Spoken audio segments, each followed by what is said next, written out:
in the marvelous name of our Lord and Savior Jesus Christ.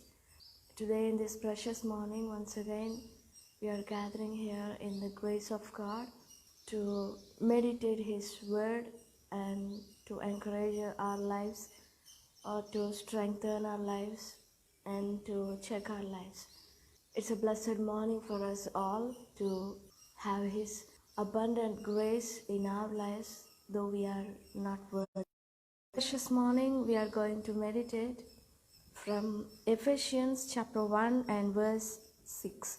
To the praise of the glory of His grace by which He made us accepted in the beloved. May God bless these words. Amen. Dear friends, here we are going to meditate upon the grace which was bestowed upon us. Ephesians chapter 1 shows us the clear definition or the clear basement of our lives for what we are in this world. It clearly says, we can read from verses 3 to 23. It all says about the richness of God's glory, of God's grace. It says, to the praise of the glory of His grace. Maybe no one could understand how rich the grace was until we get into the heaven, until we feel the presence in that heavenly kingdom. Maybe we would not know how much rich it would be. But the amazing thing is, we can realize or we can understand or we can feel it even in this filth-filled earth, darkness-filled earth. Even in this world, we can feel the richness of His graces. And we can say the grace is the richest thing a man could ever ask for. Because in Romans chapter 9 and verse 15, God says to Moses, for He says to Moses, I will have mercy on whom I have mercy, and I will have compassion on whom I have compassion. If we make short this verse, God says, it is my choice whether I will have mercy on a person or not. We can clear it. God would choose someone to show His mercy, and He will choose someone to not show His mercy.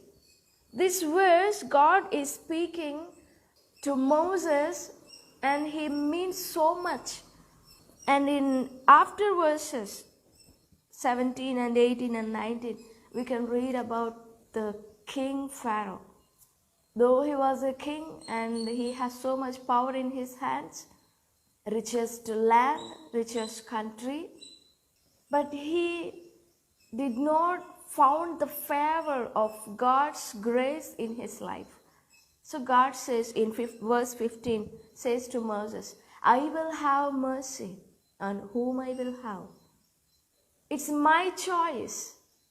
In verse 16 we read, so then it depends not on human will or exertion, but on God who has mercy. It's not depends on human's will. Grace is not something we could plead for or we could fight for. It's just mercy. But another amazing verse we read, the same Romans chapter 10 and verse 12. For there is no distinction between Jew and Greek, for the same Lord is Lord of all, bestowing His riches on all who call on Him. And in Gospel of John chapter 1 and verse 16 and 17, and from His fullness we have all received grace upon grace. For the law was given through Moses, grace and truth came through Jesus Christ. And also we read from Romans chapter 3 and verse 23-24. For all have sinned and fall short of the glory of God, and are justified by His grace as a gift through the redemption that is in Jesus Christ. Of course, we all know about the grace. It's a free gift. And we can say it's not as a free gift. In some ways, it's a free gift, but in some ways, it's not a free gift. But here today, we are meditating the word is, the grace was bestowed upon you and me before our birth on this world. But the thing is, have you ever seen the richness of the grace that was bestowed upon you? And do you know what's the richness of that grace which was bestowed upon you? Knowing Jesus, it's a grace. And being forgiven, it's a grace. And being in His love, it's also a grace. But there is much more than that. Yes, there is much more than that. Having all the satisfactions of this world is not the grace. But people are confusing themselves by thinking that all the satisfactions that they are experiencing, they're thinking that as a grace from God, but it's not. The richness of the grace is something much more than that. Hebrews chapter 11 and verse 24 to 26. By faith Moses, when he was grown up, refused to be called the son of Pharaoh's daughter, choosing rather to be mistreated with the people of God than to enjoy the fleeting pleasures of sin. He considered the reproach of Christ greater wealth than the treasures of Egypt, for he was looking to the reward. By faith he left Egypt, not being afraid of the anger of the king, for he endured as seeing him who is invisible. By faith he kept the Passover and sprinkled the blood, so that the destroyer of the firstborn might not touch them. Here we see Moses in verse 26. He considered the reproach of Christ greater wealth than the treasures of Egypt, for he was looking forward to the reward. If we think when he left the throne of Egypt, when he left the treasures of Egypt, he do not know that he would lead multitudes of people. He do not know that he would do some miracles which will last forever in the history. He do not know everything. But here the Bible says, the scripture says, he looked forward to the reward. What's that reward? What is that reward? When he left the throne of Egypt, is it greater than the throne? Than ruling the kingdom? Here what we were talking about is, we must look forward to see the richness of grace. If we don't, we are avoiding the grace. Or we can say, we are nullifying the grace.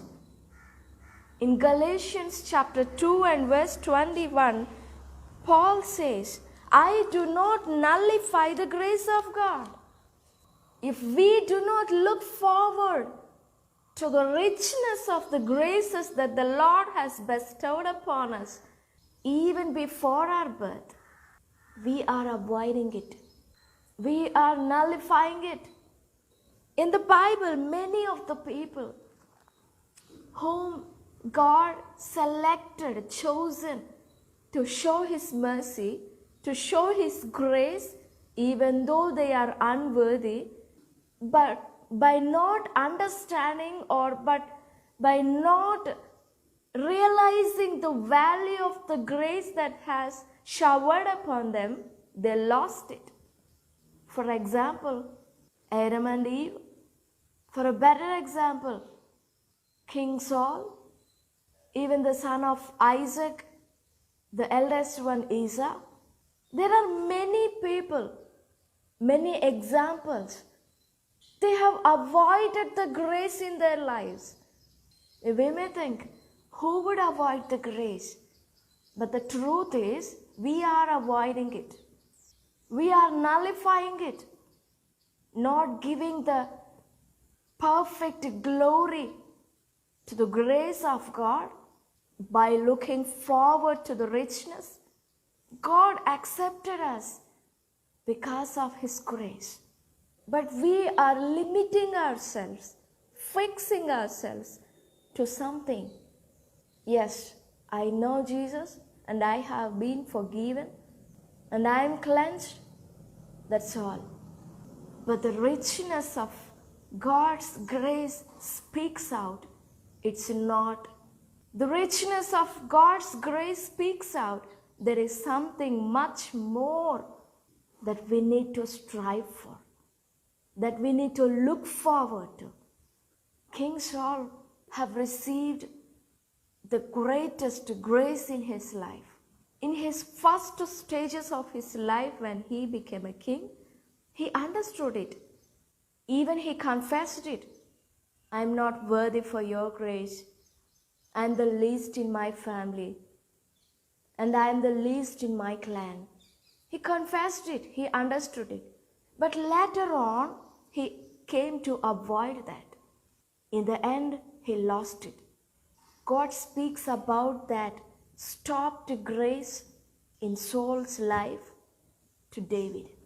I will not stop the grace. I will not seize the grace which I have seized in the life of King Saul. Grace is abundant. It's a free gift. But have you ever experienced it? Have you ever felt it? Of course it's free. But we must look forward to the richness, to perfect richness of God's grace in a fullest way. We need to see the richness of God's graces in a fullest way. There is something much more than that we understood, that we would realize, we would understand. Something more than that our naked eyes could see. Moses, looking forward to the reward, he left everything. He was not sure about everything, what's going to happen. He was raised up as a young king prince, but after he left the throne, he became a shepherd. But he was not in a doubt. He is not dwelling in something doubtful. What's going to happen? What's going to happen? No, nothing wavered his faith. Nothing has wavered the look of the richness of his grace, of God's grace. He lived up to that. In this precious morning, we must also look forward to the richness of God's graces, the grace which was bestowed upon us even before the birth. It's not something simple which we could see with our naked eyes, but it's much more than that. Let's seek God's help and ask for Him to open our eyes, open our hearts to see the fullest way of His richness of His grace and to bring glory to that grace. May God bless these words. Amen.